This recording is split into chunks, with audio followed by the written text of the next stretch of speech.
the largest political scandal in our republic's history. The use of the most powerful intelligence community in the world to spy against a political campaign and then a new presidential administration. We have 5 in-studio guests today here with us, and we will be opening the first hour with a couple who are legendary. They have been at the forefront of telling the truth about the lies, the distortions, and the crimes committed in America during the Obama administration and the last presidential campaign. And they come from the company diGenova and Toensing. And they happen to be Victoria Toensing and Joe diGenova. The last time we had them in studio, we almost melted our YouTube channel because within a matter of a couple of days, their interview had been downloaded and viewed 250,000 times. We are going to break that record today. Victoria, Joe, welcome back to America First. Great to be with you. And I was sorry to leave the green room. We were having such we were a having good fun time. with our cappuccinos, talking about skullduggery that we now have to share with all of our listeners. First things first, let's just try and set the scene for what we're going to discuss. Am I being hyperbolic when I talk about the magnitude of this political scandal, Joe? No, you're not. In fact, I think people really have not even begun to realize how big this was and is, because it's still going on. You have the former director of the Central Intelligence Agency and the former director of the Office of National Intelligence still on television spewing political filth and intelligence pornography. This is John Brennan and James Clapper spewing this filth, lies about the President of the United States. Let us remember, they both have accused him of being an agent of the Russian government, a traitor, according to John Brennan. Now, it is inconceivable to me that someone who's headed the largest intelligence agency in the world, or the system of intelligence, as Clapper did, could ever say such things after serving in office. But the truth is, John Brennan is a person who deserves the intense scrutiny of a federal grand jury, and I think he's about to get it. But this is the largest political scandal in the history of our country, but it's more than that. It is a constitutional scandal because all of these people acting together at the Obama Justice Department, FBI, CIA, decided they were going to either prevent a person from being president, or if he got elected and their person lost, Hillary Clinton, then they were going to frame him and make him look like a Russian agent. Nothing gets bigger than that. This is a kind of perfidy and sedition that should never be tolerated. Perhaps it was best...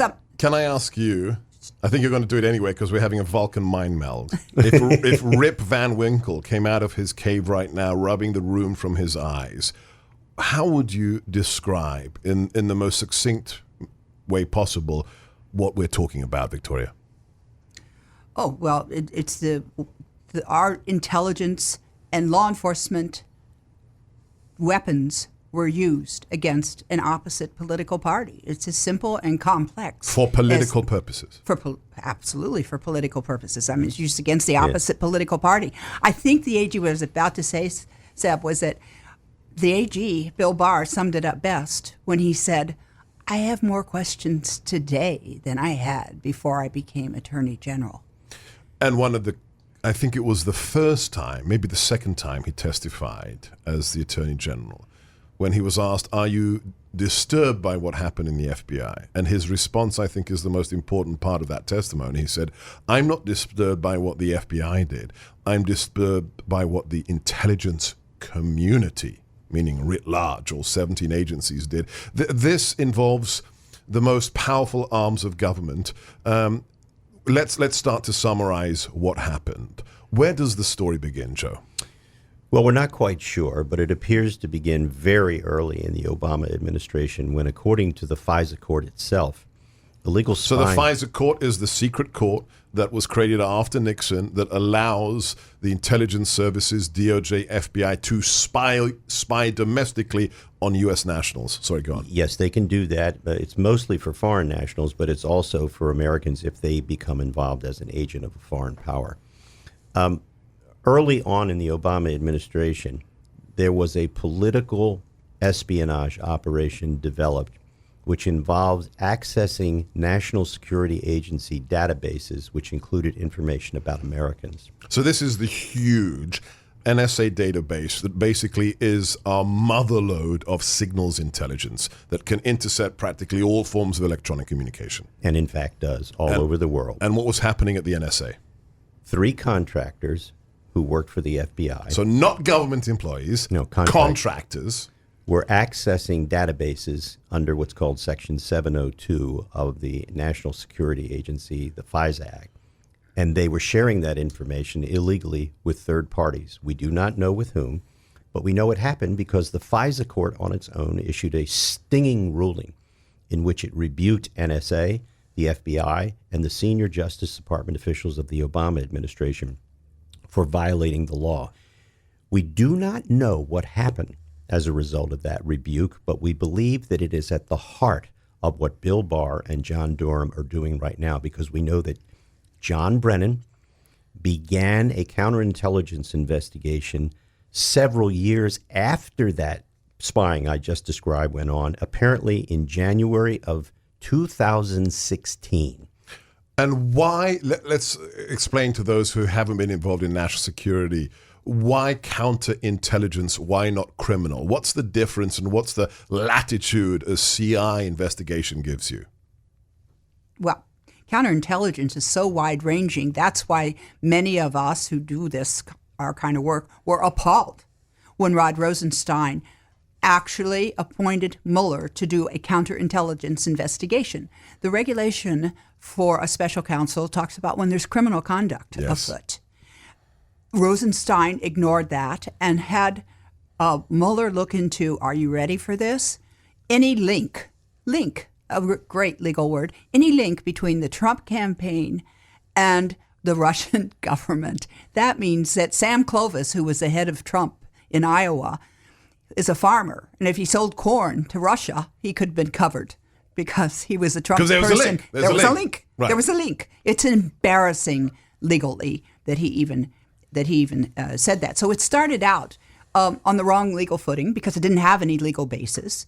And then, of course, Rosenstein puts in charge a person who's a good friend of James Comey, who is at the center of the whole reason for the independent counsel. When I joined Breitbart as their national security editor, I was given some very good advice. When you're talking about a story, you have to make sure, you have to find out and identify for the readers who the heroes are, who the bad guys are. We have a whole panoply of bad guys. We have very few heroes. One of them is the former director of the NSA, but we have many heroes we will be discussing next with our special guests, Joe diGenova and Victoria Toensing.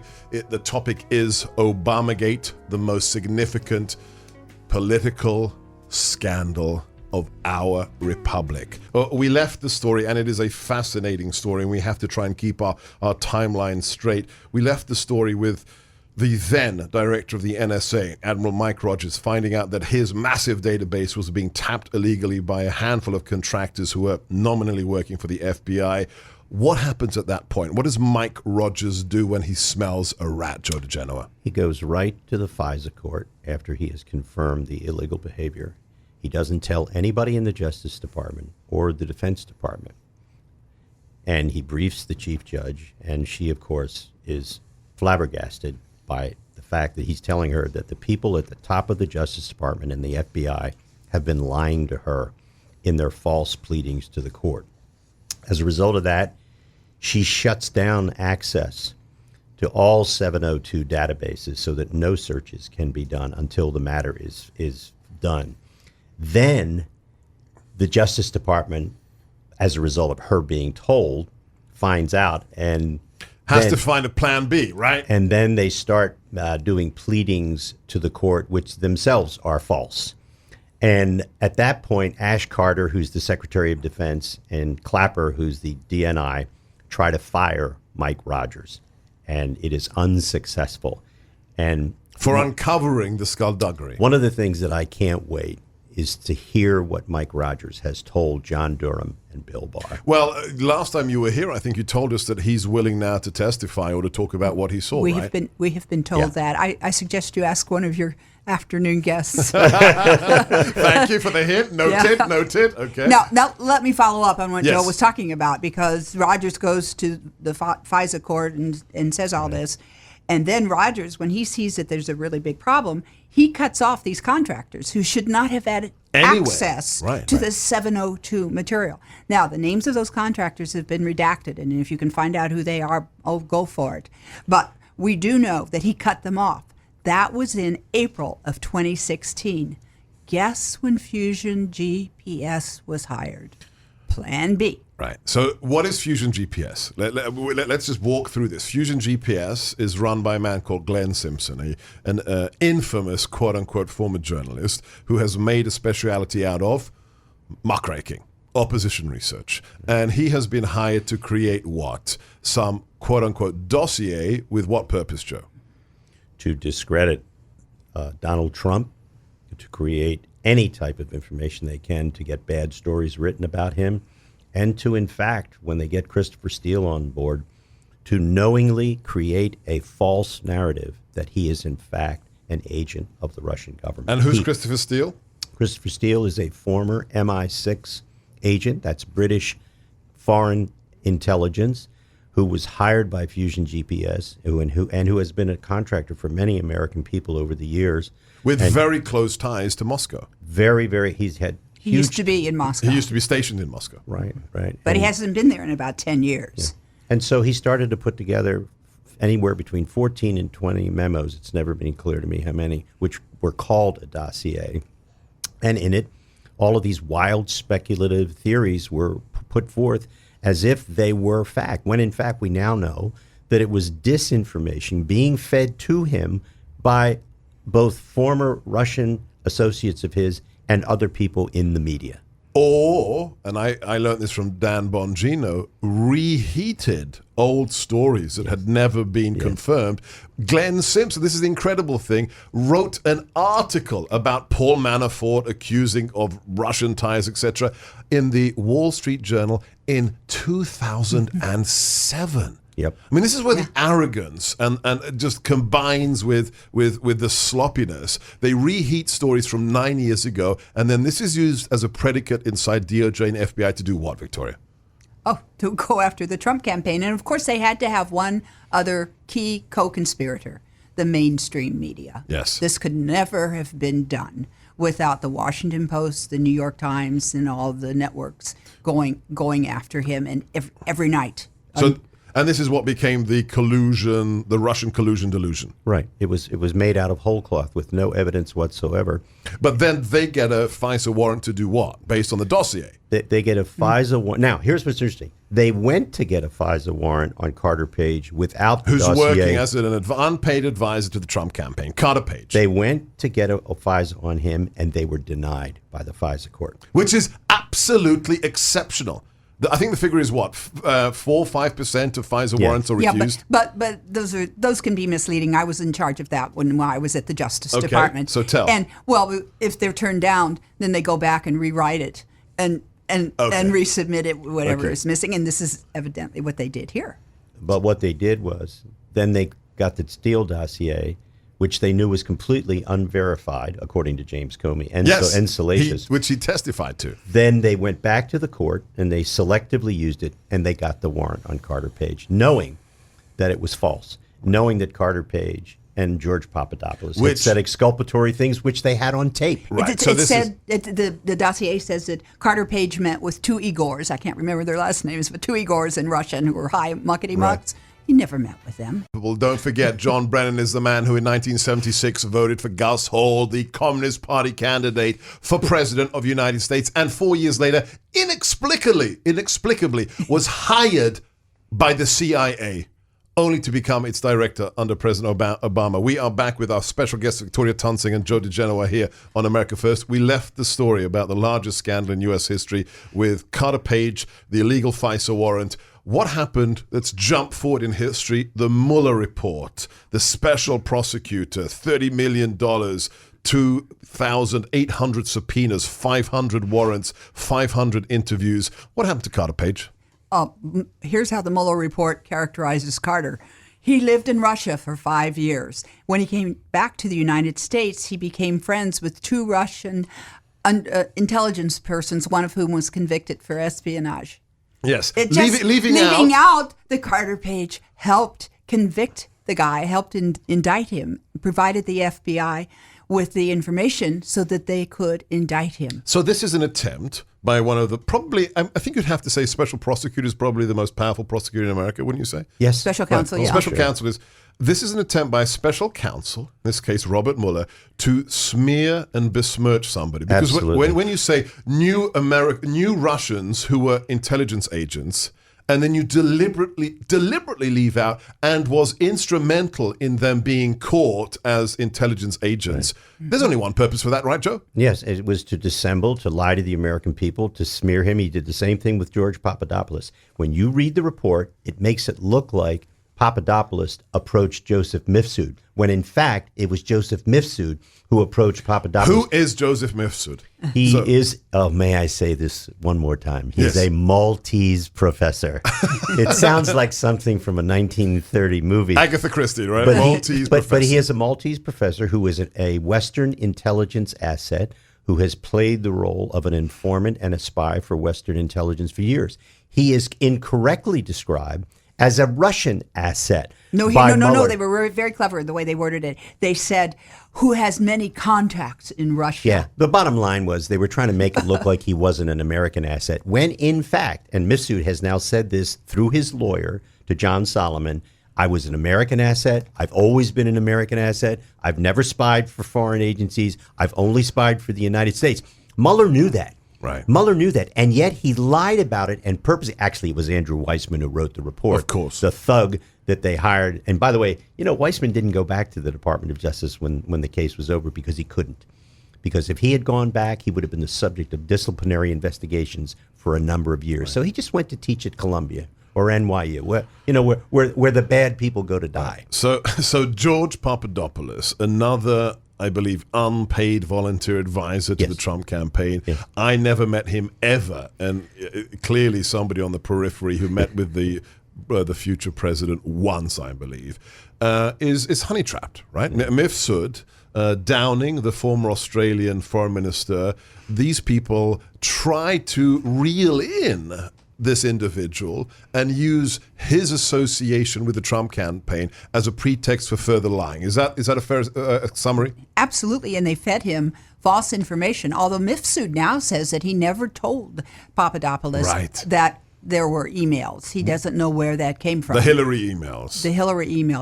But in any event, it's sort of like that game that you play at summer parties when you're a teenager. Somebody whispers something in the beginning, and by the end it's something different, because at least by the time the Australian ambassador to England, I forget his name. Downer, who was a big contributor to the Clinton Foundation, by the time he told it to the government, our government, he was saying, well, he told me that they had dirt on Hillary and they had emails. And then there's this one last thing that we will discuss after the break.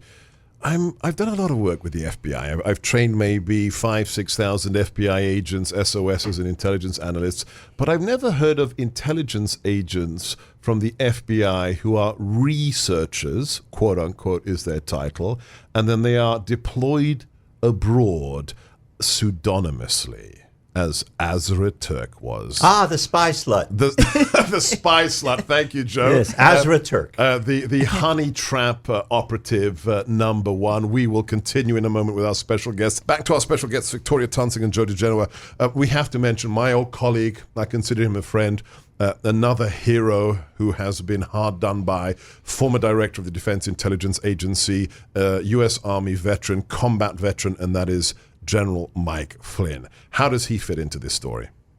Well, it was pretty obvious that as part of the scheme to undo the president, they had to figure out a way to get someone close to him quickly, and that was Michael Flynn. And as a result of leaking to the Washington Post the intercepted communication between him and which is a crime. Kislyak, is a crime. That leak to David Ignatius at the Post was a crime, and it should be part of John Durham's work to find out who did that, and that's really not very hard, quite frankly. But and so they got Flynn, and in fact, he didn't even lie to the agents, even though that's what he pleaded guilty to. The bottom line is this: Flynn was framed. They had to get rid of him, and Sally Yates was a part of that. She's the one who came up, and gee, maybe he violated the Logan Act. And then all of a sudden she goes to the White House and starts whining about how he might have been lying to the vice president, and if he's lying to the vice president, he could be compromised by a foreign intelligence service. I mean, it's literally ridiculous. Sally Yates said that they had to interview Mike Flynn because it could have been a violation of the Logan Act, for which nobody's ever been convicted. Ever been convicted. And it's been 200 years since anyone was even charged. And if the Logan Act actually mattered, then John Kerry would be in the dock today. Yes. For hanging around with the mullahs in Iran. He really violated the Logan Act. Actually, John Kerry has, but it says an unauthorized person cannot negotiate or talk with foreign governments. Well, the future national security... The designee, the only cabinet-level rank who isn't Senate confirmed, is not allowed to talk to foreign governments? He's taking a government check at the time. He's on the transition team, for goodness sake. Right. He's supposed to be talking to people from Russia and Mexico and Iran, any place. He's supposed to be doing that. Facilitating those phone calls. I was a member of his team. But here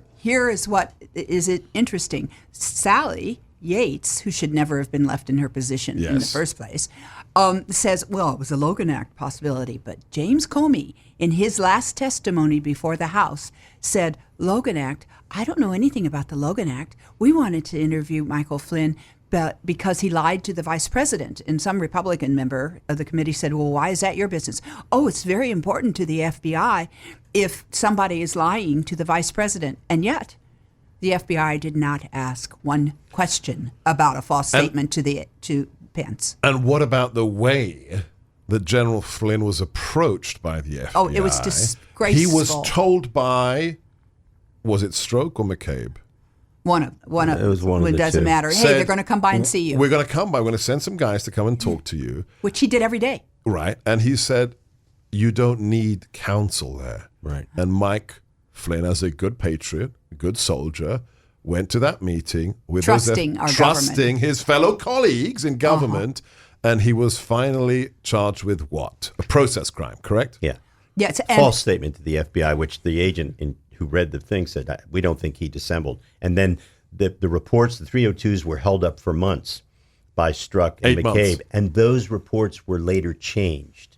And we don't know the process by which that occurred. And that's being investigated. Now let's talk about his status. So he's been charged, he's been convicted of this process crime. He pleaded guilty to the process crime. To protect his family, to stop the proceedings that would cost him his home. But twice already, the sentencing has been postponed. What's going on there, do you think? So we don't know. There's just could it be good news perhaps for Mike Flynn? The judge was weird. He was quite the bizarre. Statements he made were weird. Very weird. And we came upon a taping of Rachel Maddow, who babbled the same thing the night before that Judge Sullivan babbled in court the next day. It's almost verbatim. It's like he was watching Rachel Maddow and then sort of streamed her into the courtroom that next morning. So a federal judge was channeling the chief propagator of the Russia collusion delusion in court. And remember this is a federal judge. He accuses Michael Flynn in this status hearing, it's no big deal, of being a traitor. He says, you committed treason. You may have committed treason. And then what happens a few hours later? And then he changes everything. He took a break. I don't know whether he was getting meds or something or whatever it was. But that performance by Judge Sullivan was truly disgraceful. But he pedaled it back. I mean, have you ever heard of a judge saying somebody did something treasonous at 11 a.m. and at 2 p.m. saying, sorry, I made a mistake? I've never heard a judge accuse somebody of treason. That's a very big deal, and it's illegal. It was unacceptable behavior by a people federal have been judge. Executed for it in the past. It was unacceptable behavior by a federal judge. And by the way, it threw into question his impartiality with regard to General Flynn. I just hope eventually he will be pardoned along with a number of other people who deserve it. So you expect that the sentence will happen and it won't be good news, but who knows? You are praying for a pardon? Scooter Libby scenario? My client. That's why I mentioned it. There is no way that... Same people, by the way. You know that. No. Oh yeah, Comey. Comey Wow. was the one who had. Comey went after Scooter with True conspiracy. And do you know what his lawyers were told all the time? Give us something on Cheney, and this will go away. this will all go I away. think, isn't that what Corsi was told? Give us, manufacture something against the president, and we'll make this all go away. Oh, let me tell you something else. Can you hold it? Can you I hold it don't for the know. next break? Hold it. All right, please do not forget. Write it down. We need to know, Victoria. I'm Sebastian Gorka. This is America First. We left it with Scooter Libby and now Paul Manafort. Yes, because I had told you that there was pressure from the special counsel to just give up Cheney and this will go away.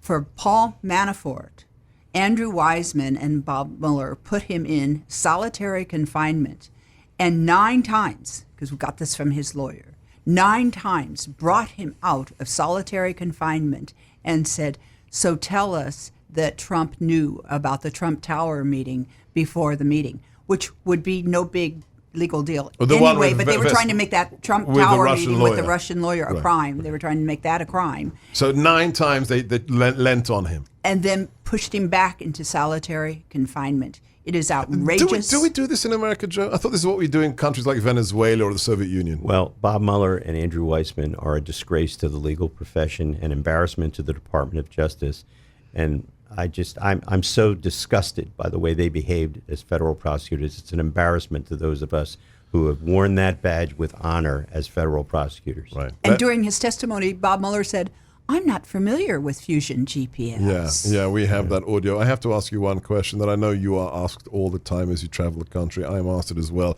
We have 2 minutes left. Are people going to go to prison? Is justice going to be served? Do you have faith in Bill Barr? I have total faith in Bill Barr. I have total faith in John Durham.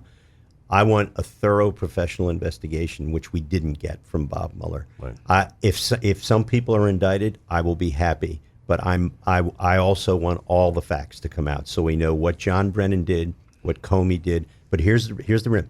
January the 5th, 2017, President Obama had all those people in his office. They discussed the counterintelligence operation. This was all authorized by Obama. It was all done with his knowledge. We've seen the texts. And the so White House wants to know everything. the bottom line is this was an Obama spying This is operation, and he's Obamagate. never going to be able to get away from I it. need to ask your partner.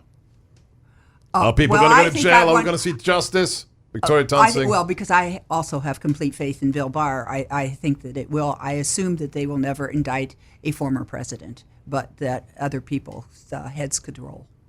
With jail time? I pray. Who knows? We hope. But They're you know deserving what? of it. They're going to have to hire lawyers. They're being rather mouthy for people who are in legal jeopardy. And I love watching every single tweet from that high school whiny little girl, Jim Comey, and all the further incrimination, self-incrimination from John Brennan.